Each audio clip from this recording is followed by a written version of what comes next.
House of Wax. This is the remake where Paris Hilton gets a pipe through her head. One of the best kills ever. And in any horror film, okay? It was needed. Trust me. She is like the worst part of this movie. And the best part, because she gets killed. Anyway.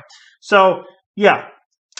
Pretty good cast here. You got Elijah Cuthbert. You got, I think that's how you say it, Elijah Cuthbert or Cuthbert or Cuck.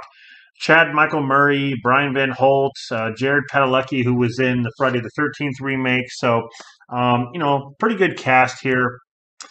I like this remake a lot. It's one of my favorite horror remakes next to like Hills Have Eyes. I love the Texas Chainsaw Massacre remake, Dawn of the Dead. But yeah, pretty good remake here. But you got these group of kids who stumble upon this, I want to say, abandoned town. At first, they don't know it's abandoned because when they go there, there's lights on, there's people looking out the window. But they end up in this town because they need a fan belt. The car, the fan belt broke in the car, and they're out camping. They're heading to a football game. And, in this town, they meet this guy who runs a garage, and, he says he has a fan belt. So he takes them to his house, and that's when they discover the secret of the House of Wax. It's like a museum, which the whole building and everything inside is made of wax. The people there, like the piano, the floors, like everything is made of wax. And they start to uncover these secrets about this family that made these wax sculptures. And these brothers that one of the brothers was kind of insane. He was like weird and different, named Vincent. And um, yeah, throughout the movie, these kids are trying to survive this killer who's wearing a wax, like porcelain kind of mask.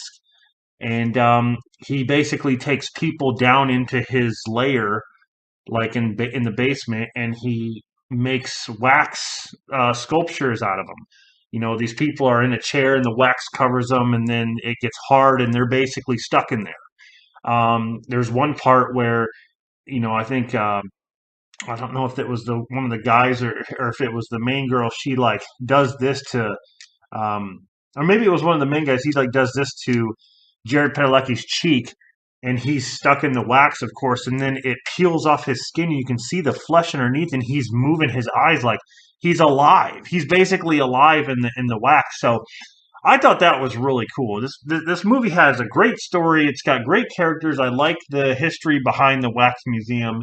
I like the effects when they're in the wax and stuff like that. In the third act, it turns into like a cat and mouse game. Really, really fun movie. Really great remake, guys. Definitely check this one out. I do like the original House of Wax as well. But as far as remakes go, I feel like this is at the very top, or at least close to it. So, yeah, House of Wax, definitely had to watch that.